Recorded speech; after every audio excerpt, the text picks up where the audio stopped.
পূর্ণিমার কোঠালে পুরনো ভাঙা বাঁধ টপকে ও নতুন বাঁধ ছাপিয়ে নোনা জল ঢুকলো গ্রামে। ঘটনাটি ঘটেছে পাথর প্রতিমার জিপ্লট গ্রাম পঞ্চায়েতের গোবর্ধনপুর এলাকায়। স্থানীয় সূত্রে জানা গেছে, শনিবার রাতে ও রবিবার সকালে জোয়ারের সময় সমুদ্র উত্তাল ছিল। সেই সময় জলোচ্ছ্বাস হয়, নতুন বাঁধ ছাপিয়ে গ্রামে নোনা জল ঢুকে যায়। ঘটনায় প্রায় 40টি বাড়ি ক্ষতিগ্রস্ত, 40টি পরিবার ঘরছাড়া।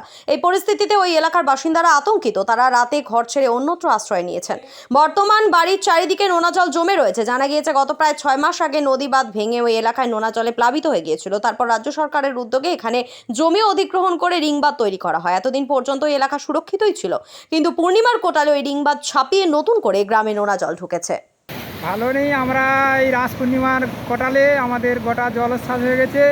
তাই আমাদের 40টা ফ্যামিলি আমাদের জলের তলায় আছি। এখন যে কোনো মুহূর্তে আমাদের সুনামি হয়ে আমাদের বার করে নিয়ে চলে যেতে পারে। সরকার এর জন্য কোনো ব্যবস্থা করে না। পঞ্চায়েত সদস্য বলে দিয়েছে যে আপনারা যে যার ঘর নিয়ে সরে পড়ুন, আর বাঁধ বাউন্ডারি আর হবে না। আমরা ঢালাই বাঁধ একবারে জলে, যেখান থেকে জলের সসেস পড়ে ওইখান থেকে সসেস অনেক নিচে দিতে হবে। আপাতত 30 ফুট নিচে সসেস দিতে হবে, দিয়ে ঢালাই বাঁধ আপাতত 30 ফুটখানে হাট করতে হবে।